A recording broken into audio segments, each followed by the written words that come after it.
Erebus sat upon his throne. It was a grand seat, carved from a single piece of obsidian, cool and unyielding beneath him. From this dark eminence he did not gaze upon the fiery pits or shadowy landscapes of his own vast, sprawling domain. Instead, his ancient eyes were fixed upon the distant human world. It shimmered in his vision, a delicate bubble of light and life, so very different from his own realm of eternal twilight. He watched their tiny figures, bustling with an energy that both fascinated and saddened him.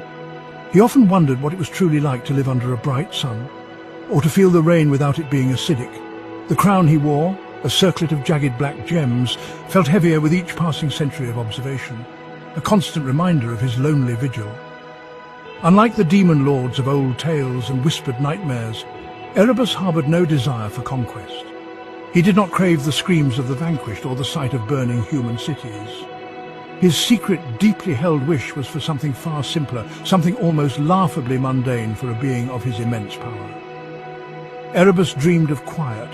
He longed for a small, unassuming cottage, perhaps nestled beside a still, dark lake where the stars reflected perfectly.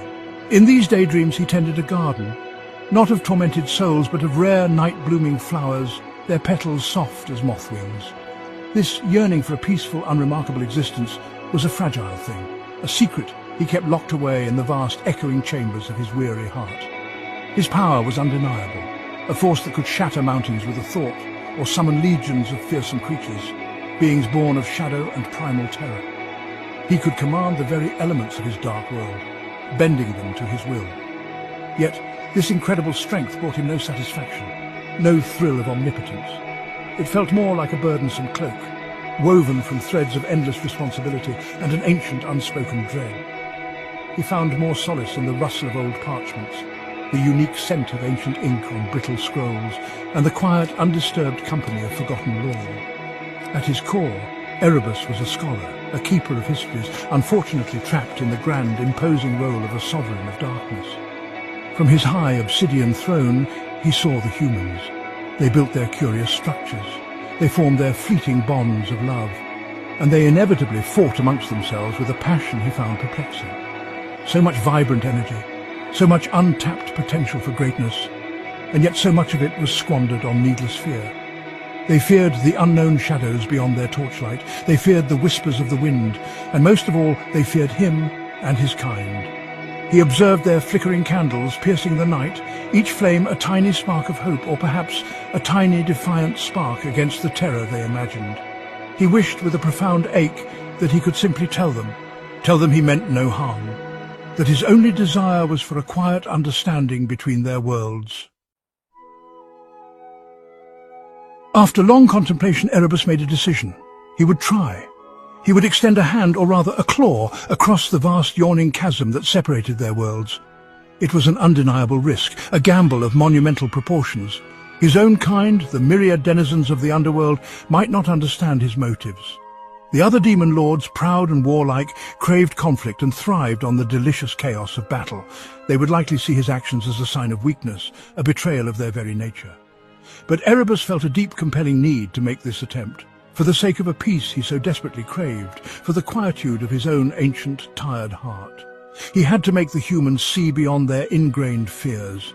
He began to gather his offerings, his tokens of goodwill.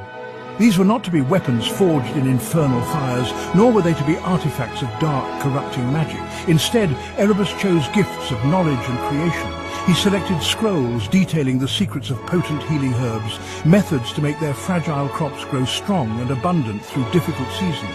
He included meticulously drawn star charts, designed to help them navigate the darkest, stormiest nights at sea. There were even blueprints for wonderful, sturdy buildings and transcriptions of ancient, ethereal songs that spoke not of despair, but of a profound and timeless beauty. These were his offerings, treasures of wisdom, not of war, meant to enrich, not to enslave. With the same care he took in selecting the gifts, Erebus chose his messengers. He would not send his fearsome, horned warriors, nor any of the hulking, monstrous beasts with eyes like burning coals that roamed his kingdom. Instead, he dispatched the gentlest spirits of his realm, shy, luminous creatures composed of mist and soft moonlight. They carried no weapons, only the carefully prepared gifts and his earnest message of peace and cooperation. They were instructed to approach the human lands with humility, to be patient in their dealings, and to show no hint of aggression or menace. They were to simply offer what they carried, their forms shimmering like soft, hopeful whispers as they departed from his dark domain. A flicker of hope, a small, warm, and almost forgotten flame, ignited in Erebus's ancient heart as he watched them go. His ethereal envoys, fragile beacons of his intent, drifted slowly towards the human lands, their light soft against the perpetual gloom of his kingdom's edge. Perhaps this time, he thought, just perhaps the humans would see. They might look past the monstrous reputation of his kind, see beyond the horns and shadows that defined him in their legends. They might perceive the genuine, heartfelt desire for friendship and mutual understanding he held. For a brief, precious moment, Erebus allowed himself a sliver of optimism, a rare and delicate feeling for the Demon King, who had seen too much despair. In the sunlit human lands, far from Erebus's shadowy throne, there lived a man named Lord Valerius. He was a figure of considerable power and influence, widely respected, or perhaps more accurately, widely feared by the common folk. He dressed in the finest silks, dyed in vibrant colours that seemed to mock the muted tones of Erebus's world, and he resided in a grand, imposing castle with high, crenellated walls. His voice was as smooth as oiled steel, capable of swaying crowds and bending wills. He spoke often and with great passion of the myriad dangers lurking just beyond their borders, dangers that festered in the shadows, dangers that emanated from the demonic world. He made certain everyone knew he was their shield, their vigilant protector. Lord Valerius found the existing state of affairs, the simmering fear between humans and demons, to be exceptionally profitable.